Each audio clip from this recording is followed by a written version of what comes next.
Hello, my name is Joachim and I am a software engineer at IAR, and I'm here today to show you the Getting Started guide and advanced STM32 debugging in VS Code with IAR C-SPY. So VS Code is currently the world's most popular IDE, and STM32 Cube extensions grants the STM32 ecosystem access to Visual Studio Code's powerful C and C++ editor to CMake and Ninja-based builds. It has a seamless Git integration and the one-click debugging, which allows developers to efficiently write, build, and version control code through the entire project's lifecycle. So once your STM32 project is up and running in VS Code, you can elevate your debugging capabilities with the IAR C-SPY debug extensions for VS Code, transforming your environment from a lightweight debugger into a professional-grade embedded analysis platform. So this is my VS Code environment, and here I've created a project for the STM32407G using the STM Cube extensions. The project might seem simple, but it contains all that we need to showcase the basic functionality. In here, I created the launch.json. This is the file that controls what the debugger will actually launch and how and in what way. My first configuration here is, as you can see, for the type of C-SPY, I point to the program that I want to debug and specify a simulator, which for this case is a simulator. Down here you can see the list of driver options that I want to send and some device macros just for setting up the project. By clicking this, the run and debug, using the launch.json I created previously, I can do start debugging, which launches the debugger. As you can see, we've hit main, and using the keyboard shortcuts, I can start to step. And by clicking in the gutter here, I can set breakpoints and disable breakpoints. As easy as that. So for instance, if I decide to run, we will hit the breakpoint.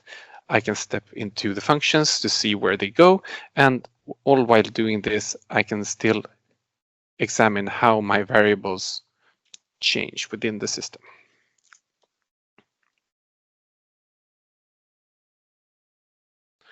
Secondly, we want to do exactly the same, but for hardware. So I will stop this debug session and I will swap for the ST-Link.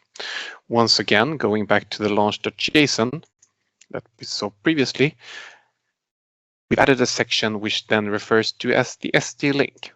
So the main difference here is that instead of the driver being the simulator, I've now selected the ST-Link. Same program, but with some different options just to set up the probe to work properly. So similar here, using the dropdown, I do start debugging.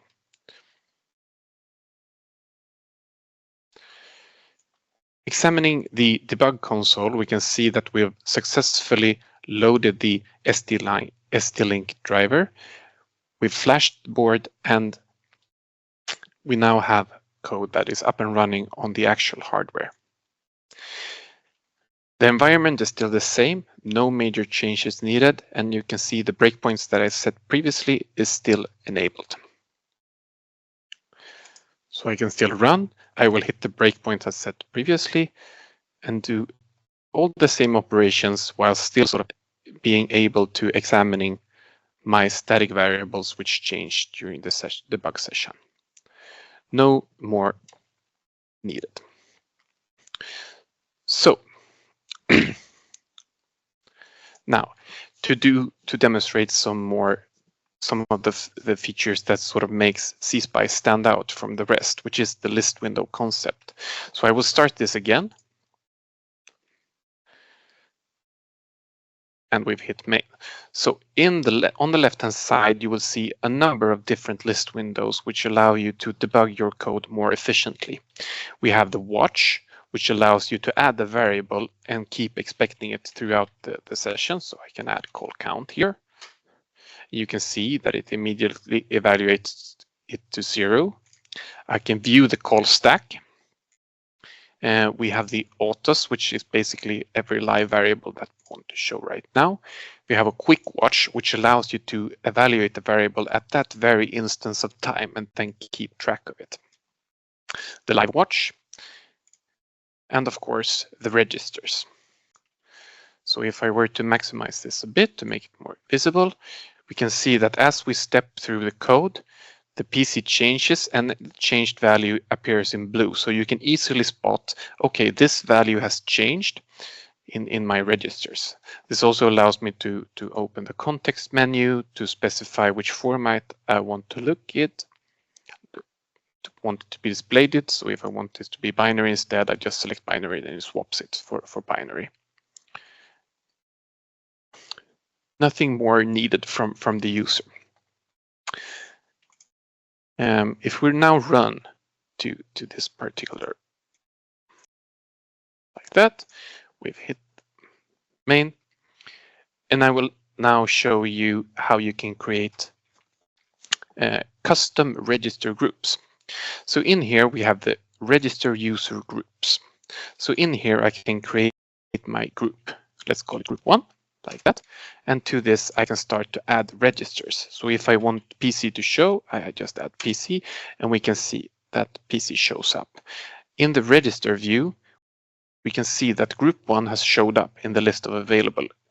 So by using this, I can create my own filtered set of registers that I want to view throughout the session. The second thing that I want to show right now is, so let me just collapse this, is the symbolic memory.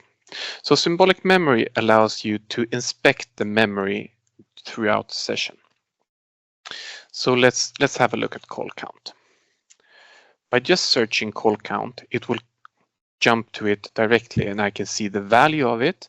I can see the location in memory, and I can also use the context menu to change things, which is how I want to view it, and perhaps add it to watch and live watch to keep track of it in more.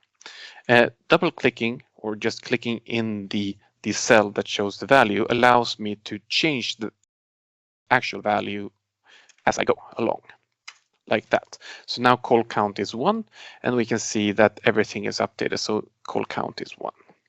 Stepping through the code, so each time the debugger stops, we'll update this value so I can continuously inspect, okay, how does my memory look like at this very instance of time, which helps you to debug, let's say, a memory corruption or something similar. Very easy. So let's do add to watch, and we can see that it now shows up in the watch as well. So now that we've shown the basic on how to debug using the simulator and using the ST-Link, we will go into some more cool stuff, which is basically how to run trace. So trace makes life much easier where bugs happen too fast to actually catch it with a breakpoint. So for this example, I'm swapping board, and I'm doing that to be able to run ETM trace to showcase how the Visual Studio Code is able to manifest the trace data and show it to you as a user, and how you can use it to navigate around the code. So in here, I have a project which is now the STM32 F429 with ETM trace enabled. So I will launch this project, which will now build and flash my code down to the board. Once again, going back to the IAR trace now shows that we've captured an excessive amount of trace, which can be useful for the user. Stepping through the code, as you can see, it's the same Fibonacci sequence problem. We have real-time updates of the ETM trace. The trace view is a bit special. So by double-clicking this, it enters browse mode, and browse mode allows me to actually browse through the code while performing things. So, okay, I wonder where it originates from. I can scroll up, and it will automatically sync wherever I click to the actual editor. So this is now my context. And the cool thing here is that as the entire C-SPY debug experience is context-based, we will update all the variables, so the locals and statics actually follow the context that we've selected right here. This also has the feature of search. So by pressing search, you can do the find and trace just to find the different parts. You can do a text search. You can search only one single column for data, and the results will then end up in the find and trace dialog down here. For the last example, I will show you how to that you can actually run code coverage as well. So code coverage is an excellent feature to validate that each line of code is really executed. So it's a proactive method to ensure that all code is tested properly to avoid untested code in production. So compared to, let's say, gcov or similar tools, C-SPY offers a higher resolution, capturing actually instruction level execution. So I will start this project again, flash it to my device. And once again, I will go to the IAR trace section. I unfold this, and you can see there's now a section called code coverage. Ensuring that it's enabled, I can fold out and see all the modules that exist inside my code. And stepping through the code, we can see that we have live updates of the actual coverage for each section. So I can see which parts of this method in the Fibonacci module I've actually executed, and the same goes for this. So stepping through the code, we can see that we actually update parts of it. We've not fully executed the put fib method, and by folding it out, we can see that, okay, we've taken the first section, but not the if section has been executed properly. So by double clicking, we can jump to source.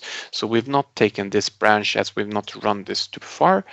But some other parts have been executed.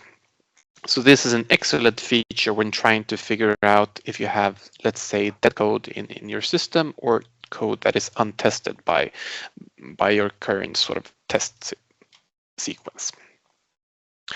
Last but not least, we have the function profiling system. This allows you to find hotspots in your code and deal with them accordingly. So we're now going to just run this code a little bit, and we can see that we have some counts. We can see which methods has been executed the most, and perform a more thorough analysis of those methods. So why is this a hotspot, basically? Is this a method that should be called this number amount of times? So we can see the PC counts that has hit this particular address.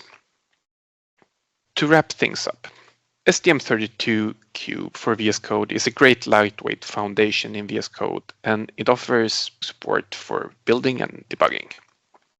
But in the end, when you need deeper insights into your system, into registers, memories, trace, coverage, and profiling, IAR C-SPY debug extension turns VS Code into a professional embedded debugging and analysis environment. Thank you for your time.